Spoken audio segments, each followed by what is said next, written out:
সে স্বৈরাচারী ছিল বিধায় তার বাবাকে নৃশংসভাবে খুন হতে হয়েছিল।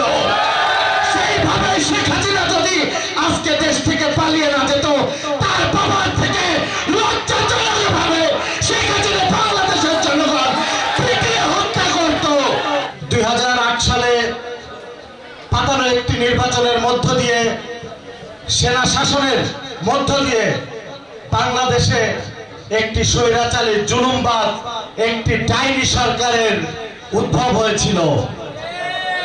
সেই শেখ হাসিনা বাংলাদেশে 2014 সালে এককভাবে নির্বাচন করেছেন, 2018 সালে নিশিরাতে নির্বাচন করেছেন।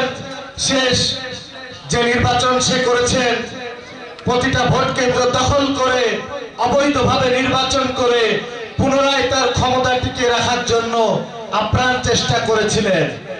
সংগ্রামী সাথী ও বন্ধুরা, আপনারা জানেন ইতিহাসে কোন স্বৈরাচারী সরকার বাংলাদেশের বুকে শেখ হাসিনা যতটা নির্যাতন, নিপীড়ন, গুম খুন করেছে, পৃথিবীর ইতিহাসে কোন স্বৈরাচারের আমলে এত নির্যাতন, এত গুম, এত খুন হয় নাই। বাংলাদেশের পৃথিবীর ইতিহাসে সব থেকে নির্যাতনকারী সরকার, সব থেকে অবৈধ সরকার হলো শেখ হাসিনার সরকার। তার পতনও হয়েছে ঠিক ততটাই লজ্জাজনক ভাবে। বাংলাদেশ থেকে পালানো লেগেছে তার কতটা লজ্জাজনক আপনারা কল্পনা করতে পারেন। বাংলাদেশে আজকে সাধারণ ছাত্র জনতা বুকের তাজা রক্ত ঢেলে দিয়ে আজকে আমাদের সাধারণ জনগণকে যে স্বাধীনতা এনে দিয়েছে, আমি মনে করি এই স্বাধীনতা রক্ষার দায়িত্ব শুধু বিএনপির না, এই স্বাধীনতা রক্ষার দায়িত্ব বাংলাদেশের 16 কোটি জনগণের।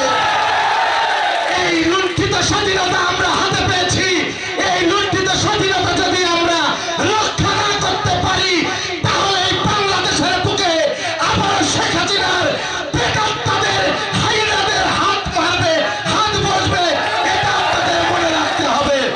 সংগ্রামী সাথী বন্ধুরা, আপনারা সবাই অবগত আছেন কিনা জানি না, আসছে আগামী 15ই আগস্ট বাংলাদেশের বুকে শেখ হাসিনার জন্য শোক দিবস, বাট আমাদের জন্য একটি স্মরণীয়, একটি আনন্দের দিন।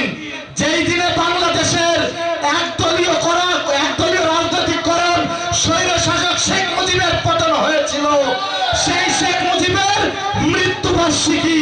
সে স্বৈরাচারী ছিল বিধায় তার বাবাকে নৃশংসভাবে খুন হতে হয়েছিল। সেইভাবে শেখ হাসিনা যদি আজকে দেশ থেকে পালিয়ে না যেত, তার বাবার থেকে লজ্জাজনকভাবে শেখ হাসিনা বাংলাদেশের জনগণ পিটিয়ে হত্যা করত। সংগ্রামী সাথী বন্ধুরা, আমাদের লক্ষ্য রাখতে হবে আগামী 15ই আগস্ট আমাদের কেন্দ্রীয় নির্দেশনা এসেছে, শেখ হাসিনার প্রেতাত্মারা আবার মাথাচাড়া দিবে, আবার বাংলাদেশকে একটি অস্থিতিশীল পরিবেশ তৈরি করার চেষ্টা করবে।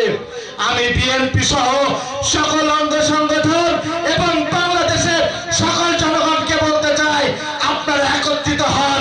তাদের হাতে একটি যন্ত্র আছে বাংলাদেশে, সাম্প্রদায়িক দাঙ্গা। হিন্দুদের দিয়ে এই সাম্প্রদায়িক দাঙ্গা যেন কোনোভাবে বাংলাদেশের বুকে সৃষ্টি না হতে পারে, সেই দিকে আপনাদের লক্ষ্য রাখতে হবে। যে কোনোভাবে 14ই আগস্ট সকাল থেকে আপনারা সবাই মুসলমান হিন্দু ভাই ভাই মনে করে প্রতিটা মন্দির আপনারা পাহারা দিবেন, প্রতিটা গির্জা পাহারা দিবেন। আওয়ামী লীগের কোন প্রেতাত্মা যেন কোন ধর্মীয় উপাসনালয়ে উপস্থিত না হতে পারে, দেখলে কোন পিটানি দিবে। সংগ্রামী সাথী বন্ধুরা, বক্তব্য দীর্ঘায়িত করব না। আজকে মঞ্চে অনেক বিএনপি নেতা কর্মীরা উপস্থিত আছেন, সকলে আমার অভিভাবক।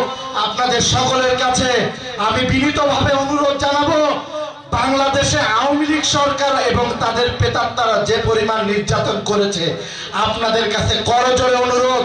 আমি জেলার নেতা, আমার কাছে অনেক জায়গা থেকে রিপোর্ট আসতেছে, বিভিন্ন ইউনিয়নে, বিভিন্ন উপজেলায়, বিভিন্ন ওয়ার্ডে বিএনপির নেতারা শেল্টার দিয়ে আওয়ামী লীগের নেতাদের ঢোকাচ্ছেন। যদি কোন আওয়ামী লীগের নেতা এলাকায় ঢোকে, আমি জেলা ছাত্র দলের সদস্য সচিব হিসেবে আজকে ঘোষণা দিয়ে গেলাম, ওই বিএনপি